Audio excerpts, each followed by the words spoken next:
Good Morning Business.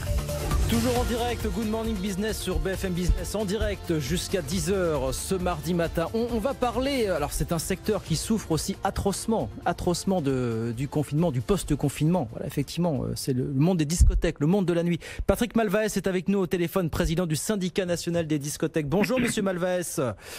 Bonjour. Bonjour, merci d'être avec nous ce matin sur BFM Business. Déjà, constitue un petit peu votre marché, disons-le clairement. En France, il y a combien de discothèques en France et combien d'emplois dans le secteur En France, si vous voulez, il y a 1600 discothèques qui représentent 25 000 emplois. 25 000 et emplois. Un chiffre d'affaires d'1 milliard d'euros à peu près. Bon. Voilà alors ça, c'est l'utilisation directe. Et quand je dis 25 000 emplois, vous avez des emplois indirects. Par exemple, on verse tous les ans 30 millions d'euros à la SACEM pour 16 000 musiciens qui touchent directement aussi un salaire, parce que ça s'analyse comme un salaire pour eux.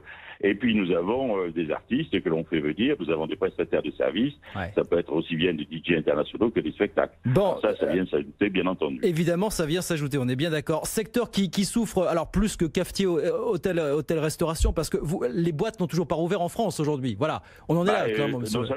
Non seulement elles ne sont pas réouvertes, mais il n'y a aucune perspective de réouverture. La réouverture, elle est soumise à l'évolution de la Covid. Savoir ce qui va se passer et si éventuellement on déconfinera le secteur à la rentrée à partir du mois de septembre. Apparemment, vous avez une échéance pour avoir une réponse à cette question en septembre, si je ne me trompe, pour savoir si éventuellement... Fin août.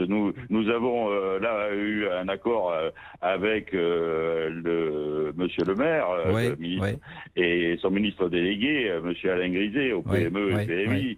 Et au terme de cet accord, nous avons une clause de revoyure fin août pour savoir ce que l'on fait. Donc à ce moment-là, peut-être que le ministre de la Santé aura aussi progressé dans ses investigations et dans ses analyses, et on verra bien la perspective. Vous savez, c'est terrible pour un secteur économique, fut-il aidé, comme nous sommes actuellement, c'est tout à fait nouveau, mais fut-il aidé, c'est très difficile de savoir si vous prenez ces aides, si vous investissez, si vous vous endettez pour un avenir qui est complètement incertain, qui est complètement bouché. Alors, prise en charge, je résume rapidement les grandes lignes de l'accord qui a été conclu avec le gouvernement. Prise en charge des frais fixes des établissements festifs, on les appelait comme ça.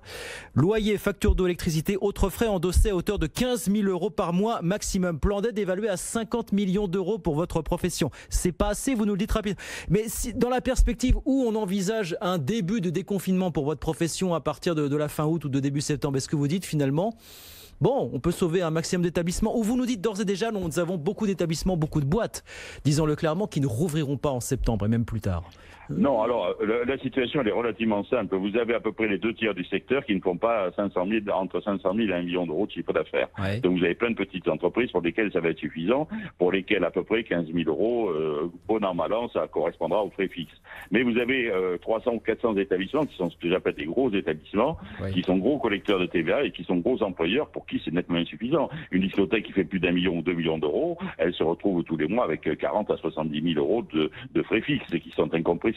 Donc pour elles, c'est extraordinairement difficile. Donc elles font appel au PGE, aux prêts garantis par l'État. Elles ont un arsenal qui existe, les prêts bonifiés. Et maintenant, monsieur le maire vient de lancer un PGE saison, parce qu'on a un gros problème de saisonnalité chez nous. Vous êtes éligible, les boîtes de nuit sont éligibles à ce PGE saison, voilà, qui entre en vigueur demain mercredi.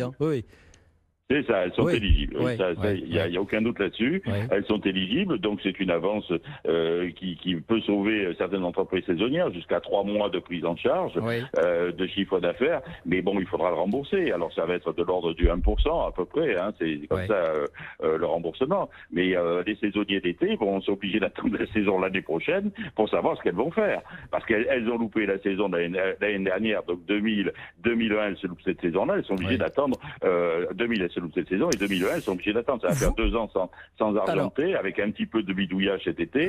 C'est très insuffisant. Vous en saurez plus donc fin août. On reverra le gouvernement fin août pour savoir si, sous certaines conditions, on pourrait commencer à rouvrir. Mais vous me voyez venir, vous voyez venir tout le monde. On va vous poser la question, quelles mesures de distanciation sociale efficaces peut-on mettre en place dans les boîtes de nuit? Parce que c'est la question que tout le monde se pose, monsieur Malvaès. Là, il faut être tout à fait clair. Les discothèques sont tout à fait conscientes d'une responsabilité qui peut être particulière en ce qui les concerne. Ce sont des lieux fermés et confinées et elles sont tout à fait conscientes qu'elles doivent prendre part à l'effort national contre le Covid. Mais peut-être plus dans les boîtes de nuit pour des raisons que vous comprenez aisément, Monsieur Malvaes, on est d'accord.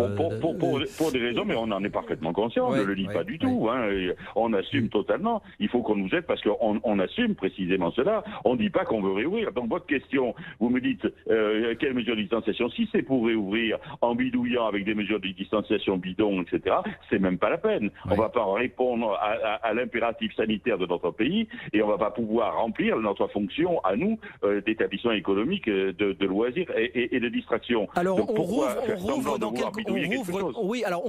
pour justement ne pas bidouiller, on rouvre mais dans quelles conditions une boîte de nuit dans les prochaines semaines? On rouvre dans des conditions normales ou on réouvre pas. Moi je suis tout à fait clair là-dessus. Mais peut-on rouvrir dans des conditions normales? Non mais c'est la question, peut-on rouvrir dans des conditions normales? En l'état actuel des choses, ça paraît difficile, Monsieur Malvaes, on est d'accord? La réponse est non. Voilà. La réponse est non et on est parfaitement conscient. C'est pour ça qu'il faut mettre ces aides en place et pérenniser. Ou alors il faut mettre en place les conditions d'une réouverture normale. Mais actuellement, ça n'en prend pas le chemin. Parce que les Français sont horrifiés parce que je vois moi-même, c'est que partout vous avez des discothèques.